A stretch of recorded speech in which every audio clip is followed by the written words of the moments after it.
नमस्कार, मी अभिनेत्री वैष्णवी विजय लोयरे. माय बाप सह्याद्री हे अक्षय भुजबळ सर यांच्या युट्यूब चॅनलवरती तुम्हा सर्वांचं स्वागत आहे. एका कार्यक्रमाच्या माध्यमातून माझं अक्षय सरांशी माझी भेट झाली. तेव्हा मला कळालं की शिवकालीन विद्या हे सर शिकवतात, प्रशिक्षण देतात त्याचं. आणि मलाही ऐतिहासिक गोष्टी असतील, गड किल्ले असतील याच्यामध्ये मला पहिल्यापासून रुची होती. तर त्यावेळेस मी सरांशी बोलता बोलता हे बोलून गेले की सर मला असं काहीतरी शिकायचं आहे. आणि बीन अभिनेत्री किंवा मी एक अभिनेत्री मॉडेल असल्यामुळे तर मला एक शूट असं प्लॅन करायचं होतं. तर मी सरांशी ह्या बाबतीत बोलले. तर करायचंय म्हणून नाही, तर मला हे स्वतः त्याचा अभ्यास करायचा होता, स्वतः शिकायचं होतं. तर त्या संदर्भात सरांशी माझं बोलणं झालं. त्यांनी मला शिकवायला चालू केलं, प्रशिक्षण घेतलं.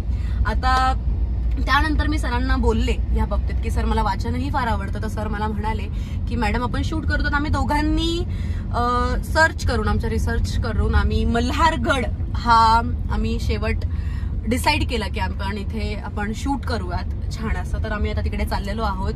मल्हारगडाचं महत्व असं आहे जे की आम्ही तुम्हाला आता पुढे व्हिडिओमध्ये सांगूच. मल्हारगड हा महाराष्ट्रात शेवटचा बांधलेला किल्ला.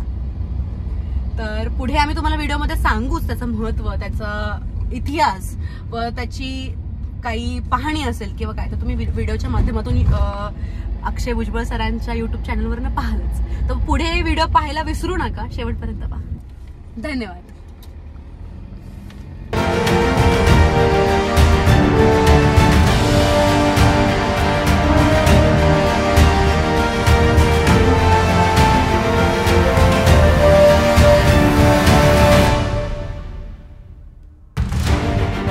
आकाराने तसा लहान असलेला मल्हारगडाचा बाले किल्ला आपल्या एका दृष्टिक्षेपात येतो.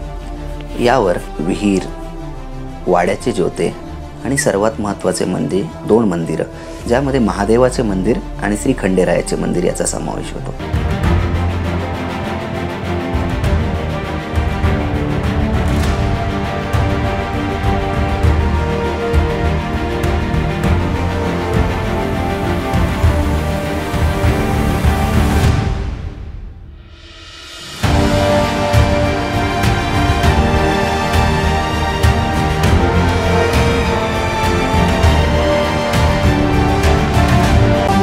पेशव्यांचे तोफखान्याचे प्रमुख सरदार भिवराव पानसे त्यांचं ह्याच्या पलीकडे गाव होतं, त्याचं नाव सोनोरी. तर सोनोरीच्या संरक्षणासाठी आणि दिवे घाटावर लक्ष ठेवण्यासाठी म्हणून या किल्ल्याची बांधणी झाली. पण आपण जे बांधणी पाहिली 1760ला हा किल्ला बांधला गेला, म्हणजे साधारणतः 250 ते 260 वर्ष या किल्ल्याला झाली. बांधणी अजून बऱ्यापैकी शाबूत आहे. पण जर पाहिलं तर शिवकाळात बांधला जाणारे किल्ले आणि ह्या किल्ल्याची तफावत जर आपण पाहिली तर आपल्याला 2 गोष्टी लक्षात येतील.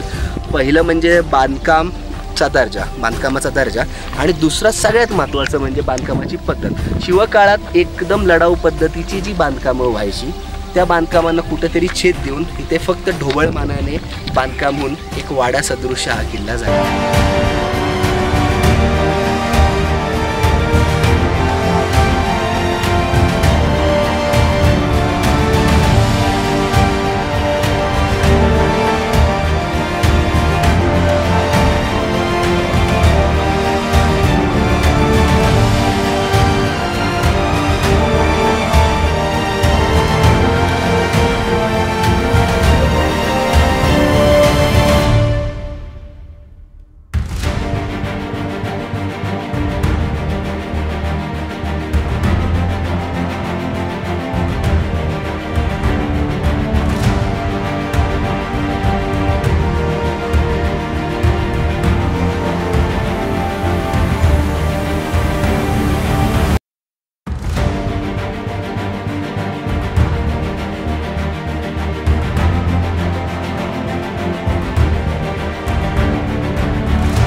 पेशवाई काळात बांधलेला गेलेला किल्ला म्हणजेच हा मल्हारगड.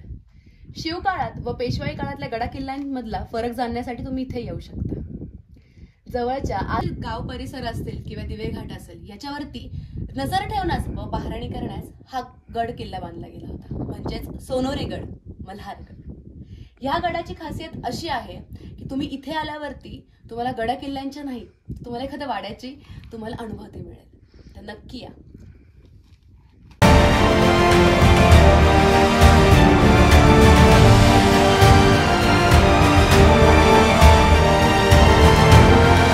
अतिशय प्रसन्न असे हे शिवलिंग पाहताच आपल्या अंगात एक वीरश्री संचारते व आपल्या तोंडून नकळत बाहेर पडते, हर हर महादेव.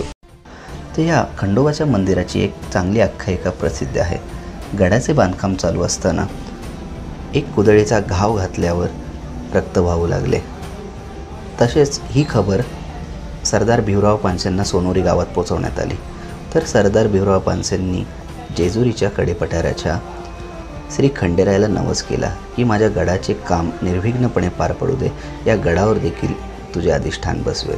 आणि मग गडाचे काम व्यवस्थितरित्या पूर्ण झाल्यावर त्यांनी इथे खंडेरायाचे मंदिर बांधले.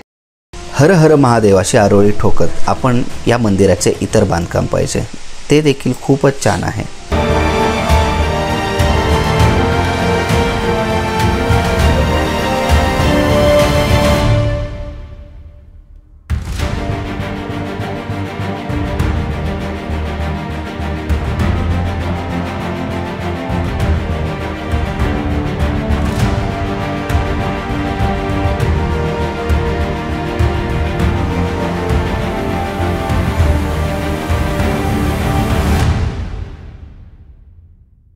तर मित्रांनो, आज आपल्यासोबत आपल्या मराठी इंडस्ट्रीतील सुप्रसिद्ध कलाकार वैष्णवी विजय लोयरे या असून यांना देखील गडकिल्ल्यांची, अर्थात त्या शिवप्रेमी आहेत, छत्रपती शिवरायांच्या भक्त आहेत आणि छत्रपती शिवरायांच्या गडकिल्ल्यांची ऐतिहासिक कालीन भाषेची म्हणजे मोडी लिपीची अर्थात आणि छत्रपती शिवरायांच्या शिवकालीन युद्धकलेची भुरळ त्यांना देखील आहे. आणि त्यांना जेव्हा हे शिकायचं कळलं तेव्हा अर्थात मायबाप सह्याद्रीने आम्ही तो पुढाकार घेतला आणि त्यांचं कौतुक, अगदी त्यांच्या बिझी स्केड्यूलमधनं त्यांनी वेळ काढून आपल्याला आणि स्वतःला देखील डेव्हलप करण्यासाठी ही शिवकालीन युद्धकला आत्मसात केली.